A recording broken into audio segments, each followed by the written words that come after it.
Forest ecosystem में सबसे पहले हम बात करते हैं जिस फॉरेस्ट की, वो है हमारा ट्रॉपिकल एवरग्रीन फॉरेस्ट। ये देखिए इसका सिंबल है। तो हम सबसे पहले देखते हैं कि लोकेशन, कि इसकी एग्जैक्टली लोकेशन कहाँ है। ये मैप दिख रहा है आपको, ये देखिए इक्वेटर है। इक्वेटर के ऊपर आपको ये फॉरेस्ट मिलेगा, मतलब इक्वेटर के आसपास और इक्वेटर के ऊपर। अब इक्वेटर के ऊपर है तो जरा सोच के देखिए कि इस तरह के फॉरेस्ट को कैसे क्लाइमेट चाहिए होता होगा। यस, हॉट, हॉट के साथ साथ ह्यूमिड भी। ह्यूमिड क्यों? क्योंकि ये अगर यहाँ पे खाली हॉट होती या गर्मी ही होती तो क्या होता, पेड़ पौधे जल जाते। लेकिन पेड़ पौधों के लिए, अगर पेड़ पौधे अगर आपको बहुत अच्छे ग्रो करने हैं तो उनको क्या चाहिए होता है, ह्यूमिडिटी भी साथ में, गर्मी और साथ में ह्यूमिडिटी। तो ये फॉरेस्ट इसीलिए इतने घने होते हैं, इसीलिए एवरग्रीन होते हैं, क्योंकि ये एरिया हमेशा हॉट एंड ह्यूमिड रहता है। यहाँ का जो टेम्परेचर है, यहाँ का जो क्लाइमेट है, हॉट एंड ह्यूमिड रहता है और यहाँ पे बहुत हैवी रेनफॉल होती है। इस वजह से ये जो आपको एरिया दिख रहा है एवरग्रीन फॉरेस्ट का, ये हमेशा एवरग्रीन रहता है, मतलब पूरे साल यहाँ पे ग्रीनरी रहती है। और आपको पता है कि ये इतने घने जंगल होते हैं कि अगर आप इसके अंदर घुस जाएं तो आपको सनलाइट भी नहीं दिखाई देगी, इतने घने जंगल होते हैं। तो देखिए बेसिकली ये है कहाँ पे, कौन कौन से रीजन के अंदर आ रहे हैं। ये आपके साउथ अमेरिका में, आपके अमेजोन रिवर के आसपास या अमेजोन के अंदर है, और साथ में आपके ओरिनिको रिवर बेसिन में है इधर साउथ अमेरिका में। इधर आपका अफ्रीका में कोंगो बेसिन में है, ये कोंगो बेसिन में है। एंड इधर आपका ये है पैसिफिक आइलैंड्स, पैसिफिक आइलैंड के अंदर है। ठीक है, ये पैसिफिक आइलैंड में है एक पापुआ न्यू गिनी। ये देखिए आपका पापुआ न्यू गिनी आइलैंड।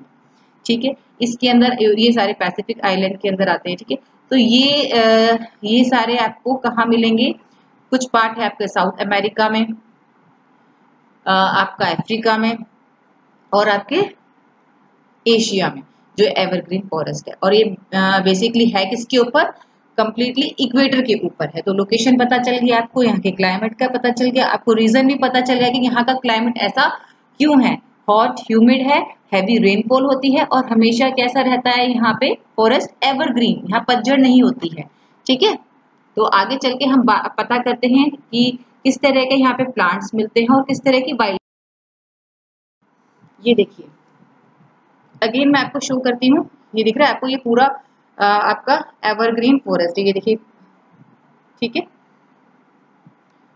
अब ये देखिए, ये जो फॉरेस्ट होते हैं ना, आपको इस आपके 105 पेज नंबर पे अगर आपने ओपन कर रखा है बुक का, तो आपको ये पिक्चर शो हो जाएगी जहाँ पे मेरा पॉइंटर है। देखिए ये पिक्चर क्यों शो की गई है आपको पता है, इस तरह के जो फॉरेस्ट होते हैं ना, यहाँ पे जो लाइफ है ना, लाइफ या आप कह लीजिए फूड चेन या फिर इकोसिस्टम जो है ना, बिल्कुल नीचे वाली जो लेयर है ना, ग्राउंड लेयर, यहाँ से शुरू होके टॉप लेयर तक कंप्लीटली रहता है। अगर आपने एक ट्री भी काट दिया ना, तो आप ये सोच लीजिए कि आपने खाली एक ट्री नहीं काटा है, बहुत सारी लाइफ खत्म कर दी है जो इस एक ट्री के ऊपर डिपेंडेबल होती है। तो यहाँ जो है ये पूरा नीचे से लेके ऊपर तक लाइफ बनी होती है। अगर आप देखेंगे ना लेयर्स में, अगर आपको दिखाई दे रहा होगा, तो लेयर टू लेयर क्या है दिखा रखा है कि किस लेयर पे कौन से एनिमल सरवाइव कर रहे हैं। एनिमल के साथ साथ प्लांट, मतलब एवरीथिंग इस फॉरेस्ट में नीचे ग्राउंड लेवल से शुरू होके टॉप लेवल तक होती है। वेजिटेशन कैसी है यहाँ की, देखिए यहाँ पे किस तरह के प्लांट्स उगते हैं, किस तरह के ट्री, तो टॉल ट्री मिलेंगे आपको, और खास तौर पे कैसे, जिनकी जो वुड है ना वो बहुत ही मोटी होगी, जो उनका तना होगा वो मोटा होगा, साथ के साथ आपको टॉल ट्री मिलेंगे, साथ में मीडियम हाइट के भी मिलेंगे, शर्ब्स भी मिलेंगी, आपको क्रीपर्स भी मिलेंगे, ग्रासेस भी मिलेंगी, फॉर्न्स भी मिलेंगे। मतलब यहाँ पे लगभग सारी वैरायटी के ट्री आपको मिल जाएंगे, और साथ के साथ मॉसीज मतलब काई एंड फंगस भी मिलेगी, जो कि बिल्कुल ग्राउंड लेवल से शुरू होती है। ठीक है, तो ये जो जंगल है ना, अगर आप खुद सोच के देखिए, अगर इस जंगल के आप कुछ भी अगर कटिंग वगैरह या हम लोग अपनी मर्जी से ऐसा हो भी रहा है, ऐसा करते हैं, तो ग्लोबल वार्मिंग का एक और कारण बनता है। हम सोचते हैं कि 2-3 पेड़ काटने से क्या होगा, लेकिन नहीं, इस जंगल का अगर आपने एक पेड़ भी काटा तो समझिए कि आपने नीचे से लेके ऊपर तक की उस पेड़ पे जो लाइफ सर्वाइव कर रही थी उसको खत्म कर दिया। उस पेड़ के इकोसिस्टम को खत्म कर दिया आपने। ये सोचिए। यहाँ पे जो ट्री मिलते हैं उनका नेम है मोहोगिनी। देखिए यहाँ पे दिखा लिख भी रखा है, ठीक है, बुक में साथ के साथ अंडरलाइन करते चले जाइएगा। मोहोगिनी, ठीक है, ebony, rosewood and rubber are the commonly found in this forest. ठीक है, किस तरह की वाइल्ड लाइफ है यहाँ पे? मंकीज हैं, एप्स हैं, ठीक है, लेपर्ड्स हैं, एलिफेंट्स हैं, आपका प्यूमस है, प्यूमा, ये तो काफी फेमस ब्रांड भी है, जैगवार्स हैं, ठीक है, स्नेक्स किस तरह के? एनाकोंडा है आपका, ओके, और आपका ये पाइथन है, इस तरह के यहाँ पे एनाकोंडा तो मूवी भी देखिए कितने बड़े बड़े स्नेक होते हैं। अब देखिए लाइफ, ये फॉरेस्ट होते ही इतने थिक हैं कि यहाँ पे लाइफ भी बहुत सारी होती है, काफी बड़ी बड़ी है। साथ के साथ यहाँ पे आपको और क्या क्या मिले? यहाँ पे बहुत सारे कलरफुल बर्ड्स की वैरायटी भी मिल जाएगी। कलरफुल बर्ड्स के साथ साथ बहुत सारे इंसेक्ट्स भी मिल जाएंगे। देखिए इधर है, आपको रीड करना है ये चैप्टर अच्छे से, तो आपको और अच्छे से क्लियर हो जाएगा। उसके अलावा अगर हम स्वाम्प एरिया पे जाए, मतलब स्वाम्प एरिया दलदली एरिया पे जाए, तो आपको वहां पे भी एनिमल्स की खूब सारी वैरायटी मिल जाएगी। तो मतलब इस तरह के जो फॉरेस्ट है, देखिए ये जो डायग्राम है इससे आपको क्लियर हो जाएगा, नीचे से लेके ऊपर तक ये जो ये लेयर है ट्रॉपिकल एवरग्रीन फॉरेस्ट की, नीचे से लेके ऊपर तक किस तरीके से लाइफ सर्वाइव करती है। हम बात करें नीचे से नीचे वाले एरिया, तो कौन सा एरिया हो जाएगा हमारा? मॉसिस, लाइक हमारे काई, फंगस से लेके हमारे स्वाम्प एरिया, मतलब दलदली एरिया के एनिमल्स, फिर इंसेक्ट्स, फिर उसके बाद हमारे लेपर्ड और एलिफेंट के टाइप के एनिमल्स, फिर स्नेक्स, उसके बाद हमारे आ जाते हैं स्नेक्स के बाद मंकी के बाद हमारे आ जाते हैं बर्ड्स। तो मतलब टॉप लेयर तक किस तरीके से लाइफ इस तरह के फॉरेस्ट में सरवाइव करती है, मतलब नेचुरल वेजिटेशन में किस तरीके से वाइल्ड लाइफ को संभाला हुआ है यहाँ पे। और इन फॉरेस्ट को ट्रॉपिकल एवरग्रीन फॉरेस्ट के अलावा ट्रॉपिकल रेन फॉरेस्ट भी बोला जाता है।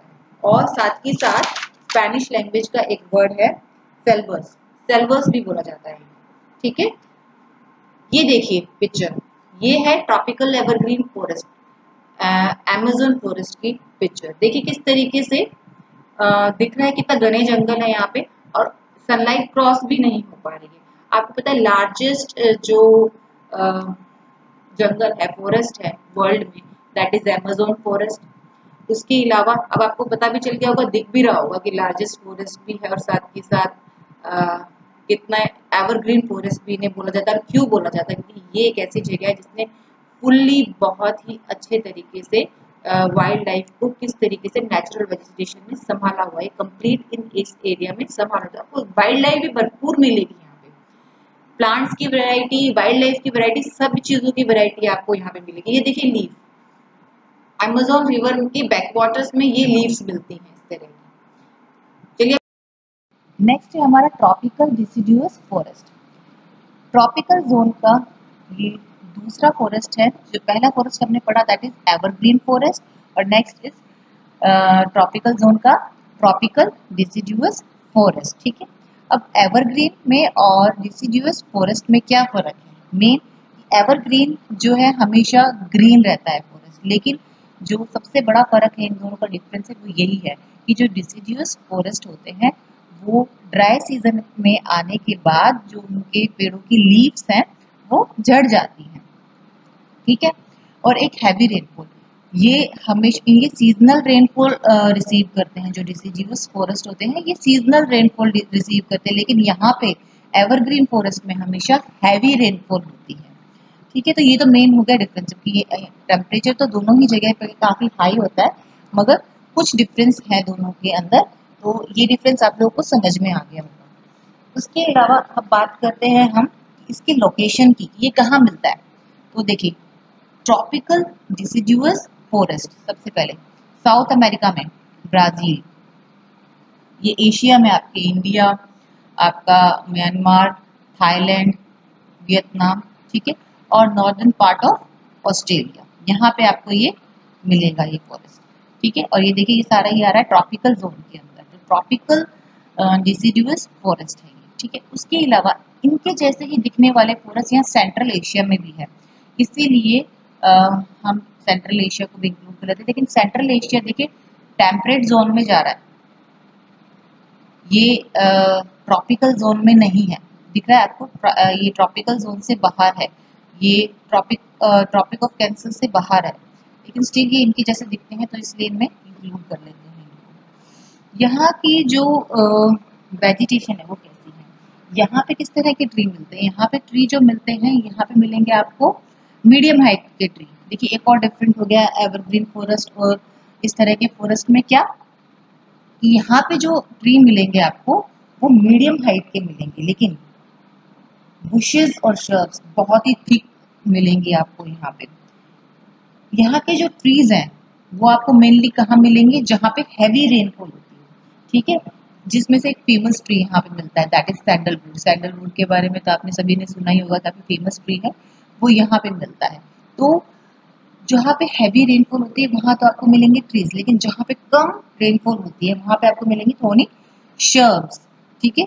लंबरिंग यहाँ पे बहुत ही कॉमन है, लंबरिंग मतलब पेड़ों की कटाई। कमर्शियल यूज के लिए यहाँ के जो पेड़ हैं उनकी कटाई होती है, मतलब जो ह्यूमन है कमर्शियल यूज के लिए इनके पेड़ों की कटाई करते हैं, तो यहाँ पे लंबरिंग कॉमन है। उसके अलावा सब वर्ल्ड का लार्जेस्ट मैंग्रोव फॉरेस्ट वो मिलता है हमारे ट्रॉपिकल डिसिडुअस फॉरेस्ट में। यहाँ पे देखिए जो कि जिसका नेम क्या है, सुंदरबन फॉरेस्ट। और आप लोगों को सबको पता है कि Sundarban delta that is also largest delta in the world. तो वहीं पे ही जो मैंग्रोव ट्री हैं उनको नेम दिया गया है सुंदर। और यहीं पे आपका मिलता है रॉयल बंगाल टाइगर, आपको पता हो तो इसी तरीके से जो ये एरिया है यहाँ पे इस तरह की वेजिटेशन है, ठीक है। अब बात आती है वाइल्ड लाइफ की, यहाँ की वाइल्ड लाइफ कैसी है। यहाँ की वाइल्ड लाइफ भी काफी हद तक एवरग्रीन फॉरेस्ट की जैसी ही है, मतलब एवरग्रीन फॉरेस्ट में जो लाइफ है वो कुछ ज्यादा ही है, क्योंकि यहाँ की वेजिटेशन बहुत अच्छी है वाइल्ड लाइफ के लिए। एवरग्रीन फॉरेस्ट की वाइल्ड लाइफ के लिए जो वेजिटेशन होती है वो बहुत अच्छी होती है, लेकिन स्टिल फिर भी यहाँ पे भी बहुत अच्छी वाइल्ड लाइफ है। क्यों, क्योंकि यहाँ पे अलग अलग टाइप के आपको एनिमल्स मिलेंगे, जैसे टाइगर, एलिफेंट्स, डियर, चीतल, मोंकी, डायनासोर्स। यहाँ पे आपको डायनासोर्स मिलेंगे इस तरह के फॉरेस्ट में, हिप्पोपोटामस, बफेलोज आपको मिलेंगी, नीलगिरी गाय मिलेगी आपको, पांडास आप देखिए जो चाइना के जो पांडास हैं वो बहुत फेमस है, आपको पता हो तो चाइना के जो पांडास हैं वो बहुत फेमस है। देखिए इस तरह के जो एरिया है यहाँ पे आपको बैम्बू फॉरेस्ट भी मिलेगा। बैम्बू चाइना का जो बैम्बू फॉरेस्ट है वहाँ पे पांडा आपको मिलेंगे, वहाँ पे इनका घर है। तो इसके अलावा मैनी वैरायटी ऑफ डियर और लॉयंस भी आपको मिलेंगे। उसके अलावा हमने बात की दलदली एरिया की एवरग्रीन फॉरेस्ट की, तो यहाँ पे क्रोकोडाइल, एलिगेटर्स के अलावा आपके घड़ियाल भी आपको यहाँ पे मिलेंगे।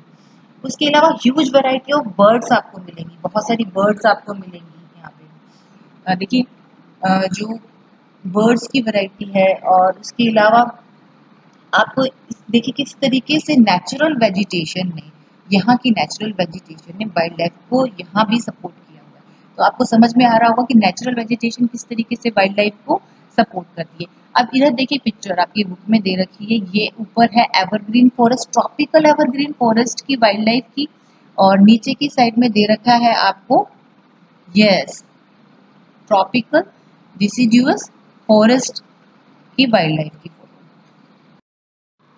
ट्रॉपिकल जोन के फॉरेस्ट के बाद अब बारी है टेम्परेट जोन के एवरग्रीन और डिसिडुअस फॉरेस्ट की।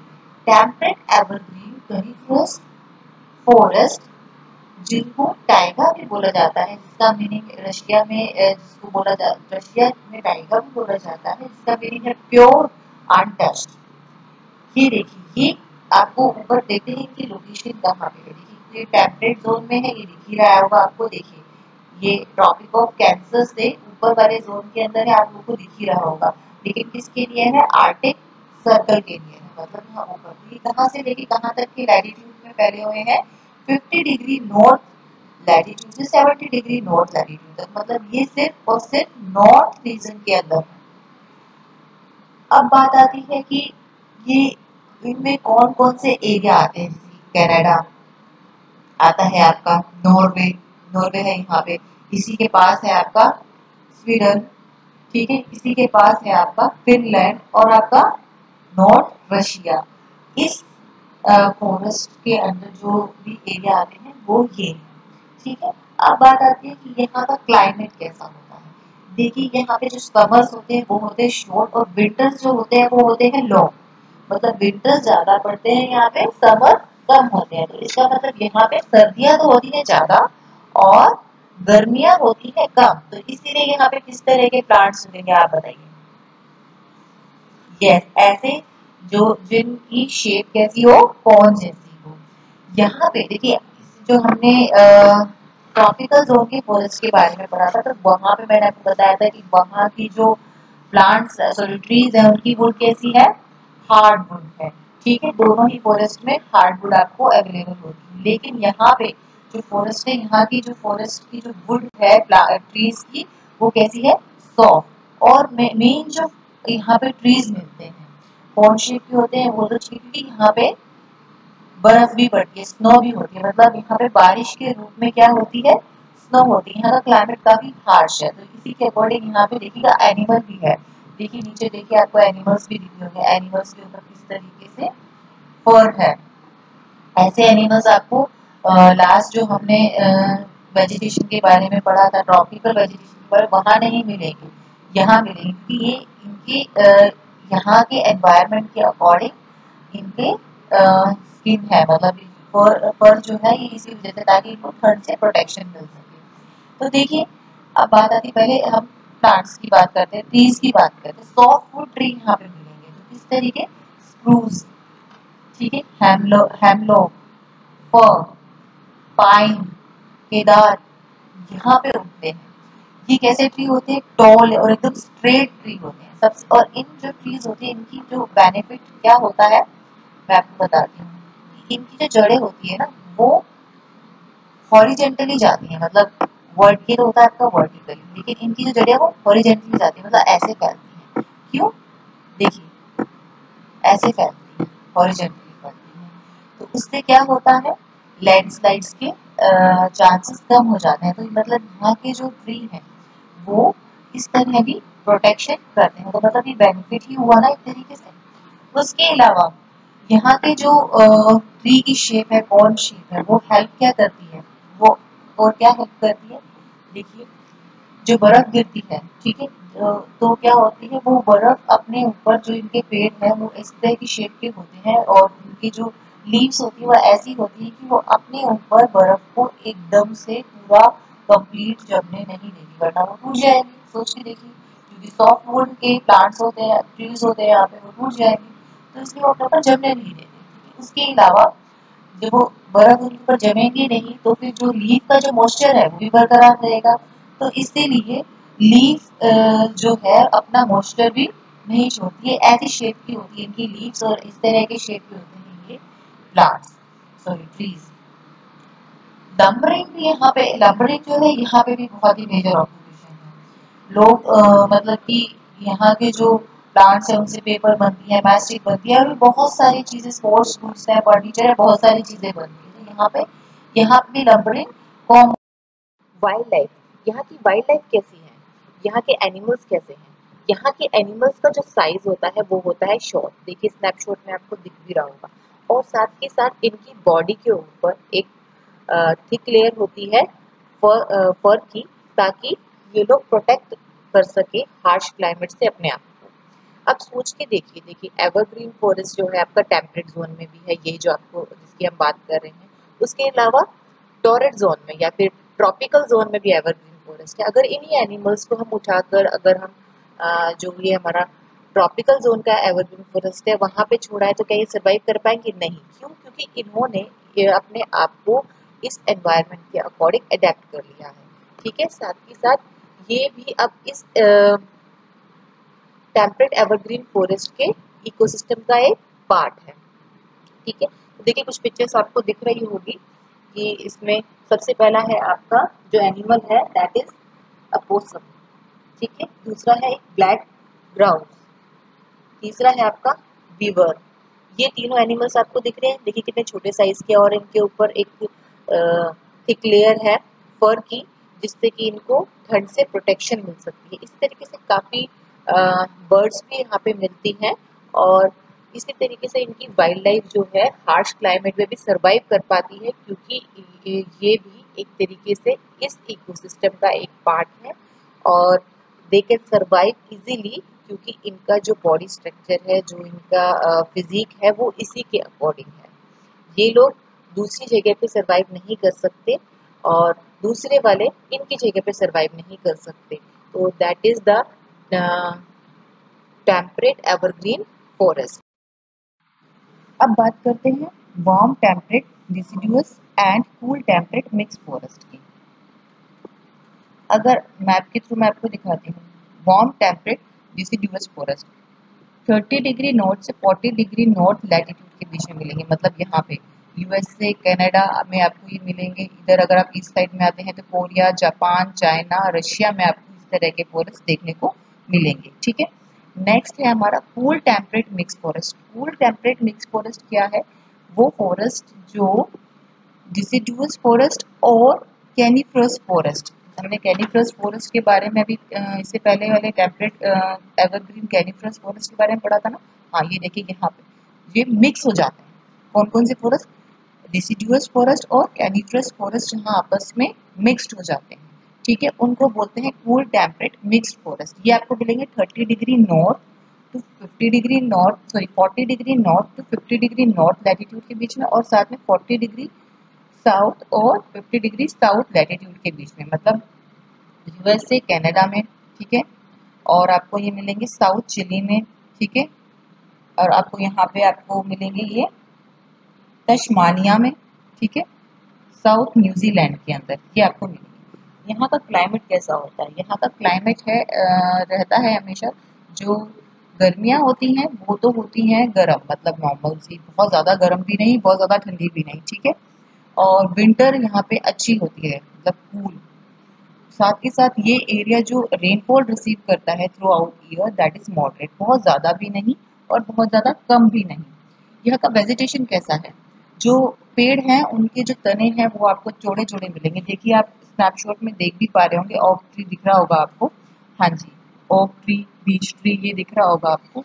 यस, तो दिख रहा होगा कि कितने कितने मोटे मोटे तने हैं इनके। साथ ही साथ ब्रॉड लीफ के इनकी जो लीव्स होती हैं वो ब्रॉड होती हैं यहाँ के ट्री की। तो कुछ ट्रीज जो कि यहाँ पे हैं जैसे ओक, ऐश, एम, ये जो ट्री है ये जो ड्राई सीजन आता है उसमें आके अपने पत्तों को छोड़ देते हैं और फिर उसके बाद नए पत्ते इन पे उगते हैं। ऐसे ही जब अगर हम हायर लैटिट्यूड पे जाएं तो कुछ और आपको ट्रीज मिलेंगे, जैसे जो कि मिक्स्ड ट्री मिलेंगे, किस किस के? डेसिडियस फॉरेस्ट के और यस आपके कैनिफरस फॉरेस्ट के मिक्स्ड ट्री मिलेंगे। जैसे कि हम बात करें कि पाइन मिलेगा, पाम मिलेगा आपको वहाँ पे, ठीक है। उसके अलावा हेमलॉक मिलेगा आपको वहाँ पे, और जूनिपर मिलेगा आपको वहाँ पे। तो इस तरह के मिक्स्ड फॉरेस्ट पे मिक्स्ड ट्री मिलेंगे आपको जब अगर हायर लैटिट्यूड पे जाते हैं। तो हायर लैटिट्यूड पे आपको ट्री भी मिक्स मिलेंगे, साथ ही साथ वाइल्ड लाइफ भी मिक्स मिलेगी। वाइल्ड लाइफ कैसे मिक्स मिलेगी? एक बार इस स्नैपशॉट को देखिए, दिख रहे हैं आपको? यस, देखिए ये लेंस, इसकी बात हमने इससे पहले वाले टेम्परेट एवरग्रीन यस कैनिफरस फॉरेस्ट के बारे में पढ़ा था। तो देखिए जब जो कूल टेम्परेट मिक्स फॉरेस्ट है वहाँ पे अगर ट्री मिक्स हो गए हैं तो वाइल्ड लाइफ भी काफ़ी हद तक कुछ कुछ मिक्स हो जाएगी, ठीक है। तो वहाँ पे देखिए किस तरह के एनिमल्स आपको दिख रहे हैं कि किस तरह के एनिमल्स आपको मिलते हैं। यस, वुडचैक, ठीक है, चिपमंक्स, स्टोन, ये देखिए ट्री दिख रहे होंगे आपको, ओक, बीच, इस तरह की वाइल्ड लाइफ और आपका वेजिटेशन वहाँ पे इस तरह के फॉरेस्ट में मिलता है। मेडिटेरेनियन फॉरेस्ट नेक्स्ट है, ये कहाँ पे मिलेगा? एक तो मेडिटेरेनियन सी के पास जाइए। मेडिटेरेनियन सी कहाँ पे है? ये देखिए, ये रहा आपका मेडिटेरेनियन सी। इसके आसपास ये दिख रहे हैं आपको, ये सारे देखिए सिंबल ही देखिए मेडिटेरेनियन फॉरेस्ट का, ये है सिंबल। तो ये जहाँ जहाँ पे मिलेगा यहाँ यहाँ पे ये फॉरेस्ट है, देखिए, ठीक है। एक तो यहाँ पर एक हो गया हमारा चिली में, ठीक है, ऑस्ट्रेलिया में, ठीक है, अफ्रीका में, और कैलिफोर्निया में ये फॉरेस्ट मिलते हैं। तो लोकेशन आपको क्लियर होगी। क्लाइमेट कैसा है यहाँ पे, हॉट एंड ड्राई। समर जो है हॉट एंड ड्राई है, एंड जो विंटर है वो है यहाँ की कूल एंड वेट। वेजिटेशन, यहाँ की जो वेजिटेशन है उन्होंने अपने आप को कैसे अडॉप्ट किया है, ड्रॉट से बचने के लिए यहाँ के जो पेड़ हैं स्मॉल साइज के होते हैं, बहुत ज़्यादा बड़े बड़े नहीं होते हैं, स्मॉल साइज के होते हैं, ठीक है, और फैले हुए होते हैं। साथ ही साथ इनकी जो लीफ होती है, लीफ वो उनमें मॉइस्चर होता है, लाइक वो वैक्सी लीव्स होती है, वैक्सी लीव जिनके ऊपर से वो थोड़ी चमकती हैं, शाइन करती हैं, इस तरह की उनकी लीफ होती है जिनमें मॉइस्चर होता है, ठीक है। जो बार्क्स हैं वो थिक हैं, बड़े मोटे मोटे हैं, ताकि जो मॉइस्चर है उनके अंदर बना रहे, क्योंकि जो समर होता है यहाँ का हॉट गर्म होता है, साथ ही साथ सूखा भी होता है। विंटर यहाँ का कूल और वेट होता है। आपको पता है मेडिटेरेनियन फॉरेस्ट को ऑर्चिड्स ऑफ द वर्ल्ड भी बोला जाता है। क्यों? क्योंकि यहाँ पे large number of fruits tree आपको मिलेंगे, जैसे ऑरेंज, लेमन, ग्रेप्स, आपको मिल जाएगा पीचेस, प्लम्स, यहाँ पे आपको मिलेंगे। तो इसलिए इन्हें ऑर्चिड्स ऑफ द वर्ल्ड भी बोला जाता है मेडिटेरेनियन फॉरेस्ट को, ठीक है। उसके अलावा यहाँ जो ट्री मिलते हैं वो कौन से मिलते हैं, ओक, ठीक है, ओक, ओक आपको मिल गया, आपको फिग, ये देखिए फिग, फिग क्या होता है, अंजीर, ठीक है, पाइन, ऑलिव, ऑलिव को तो देखें, देखो आपको दिख भी रहा होगा इसमें स्नैपशॉट में, ऑलिव, यस, साथ में लॉरल और साइप्रस, साइप्रस दिख रहे हैं, ये ट्रीज कैसे लाइन में लगे हुए हैं, दीज आर साइप्रस, ठीक है, ये साइप्रस ट्रीज हैं यहाँ पे, यहाँ के बड़ी ही फेमस ट्रीज हैं ये। और साथ में आपको मिलेगा यहाँ पे मार्टल ट्रीज, ये सारे ट्रीज आपको यहाँ पे मिलेंगे, यहाँ की वेजिटेशन की। और साथ के साथ वेजिटेशन ही नहीं, वाइल्ड लाइफ भी बहुत ही अच्छी है, मतलब वाइल्ड लाइफ भी बहुत अच्छी है यहाँ पे। आपको रेप्टाइल्स भी मिलेंगे यहाँ पे, इंसेक्ट्स भी मिलेंगे आपको। और अगर आपको बात करें हम बर्ड्स में, तो ईगल मिलेगा आपको। तो वाइल्ड लाइफ भी रिच है यहाँ की, बिकॉज देखिए किस तरीके से यहाँ की जो वाइल्ड लाइफ है, वो पहले हमने जो 4 फॉरेस्ट टाइप ऑफ फॉरेस्ट के बारे में पढ़ा, उनकी वाइल्ड लाइफ से आपको डिफरेंट मिलेगी, प्लांट डिफरेंट मिलेंगे। तो देखिए कि किस तरीके से हर एक एरिया ने अपने आप को अडेप्ट किया हुआ है और उसी के अकॉर्डिंग जो है नेचुरल वेजिटेशन क्रिएट की हुई है और वाइल्ड लाइफ क्रिएट की हुई है। अगर आप देख पाए तो समझ पाए तो इस चीज़ को समझिए कि कितनी सारी चीज़ें जो हमने स्टार्टिंग में डिस्कस की थी कि आपस में लिंक्ड करती हैं, कितनी सारी चीज़ें कि मतलब जो सनलाइट है, आपका टेम्परेचर है, आपका सॉइल कंडीशन है आपकी, साथ के साथ फिजिकल फीचर्स हैं आपके, और ये सारी चीज़ें कितना इम्पैक्ट डालती हैं किसी भी वेजिटेशन को ग्रो करने में। साथ के साथ उसके अकॉर्डिंग ही वहाँ का सारा इकोसिस्टम चलता है। तो ये तो थे जो हमारा टॉपिक था फॉरेस्ट इकोसिस्टम के बारे में, ठीक है। अब आपको कुछ होमवर्क मैं देती हूँ, वो करना है। आज का होमवर्क आपके पेज नंबर 161 पे जितने भी क्वेश्चन देखिए आपको दिख रहा होगा, ये एक्सरसाइज ये आपको मार्क करनी है बुक में। देखिए फर्स्ट में मैंने जो निशान लगा रखे हैं 4 क्वेश्चन ये, 1 क्वेश्चन ये और 4 क्वेश्चन ये आपको बुक के अंदर मार्क लगाने। सबसे पहले आपको बुक अच्छे से रीड करनी है, और अगर आपको कहीं समझ में नहीं आता तो आप मुझसे पूछ सकते हैं, इंपॉर्टेंट लगे उसे हाईलाइट करना है। उसके बाद रीड करने के बाद, क्वेश्चन फाइंड आउट करने के बाद आपको मैप लेना है, और मैप में फॉरेस्ट इकोसिस्टम जो हमने पढ़ा है, जो फॉरेस्ट के बारे में हमने पढ़ा है, जो उनकी वाइल्ड लाइफ और नेचुरल वेजिटेशन के बारे में हमने पढ़ा है, उनको वर्ल्ड मैप के ऊपर इसी तरीके से, जिस तरीके से आपकी बुक में दिया हुआ है। देखिए आज 1 2 3 4 5 इन 5 के बारे में हमने पढ़ा है, तो आपको सिंबल बना के इसी तरीके से की बनानी है, सिंबल बनाना है, उसके आगे लिखना है किस फॉरेस्ट की बात हो रही है, और यहाँ पे आपको उसी सिंबल को वर्ल्ड मैप पे लिखना है, उतारना है, बनाना है, ठीक है। तो आपको होमवर्क समझ में आ गया। एक तो आपको ये एक्सरसाइज करनी, बुक में ये क्वेश्चंस को मार्क करना है, अच्छे से रीडिंग करनी है, और एक ये मैप फिल करना है आपको। तो ये है आज आपका होमवर्क। और अगर आपको कोई प्रॉब्लम है, कहीं परेशानी है, तो आप मुझसे कॉल करके पूछ सकते हैं। और साथ के साथ आपको जो मैंने टेबल ड्रॉ करने के लिए दी थी, जो कि थी पेज नंबर 149 पे, वो टेबल जरूर ड्रॉ करनी है, ठीक है। टेरेस्ट्रियल इकोसिस्टम फॉरेस्ट की जो टेबल थी वो आपको जरूर ड्रॉ करनी है अपनी नोटबुक के अंदर, ठीक है। तो आज का ये काम है, और ये मैप करने के बाद आप मैप पेस्ट भी कर सकते हैं अपनी नोटबुक में। तो थैंक यू।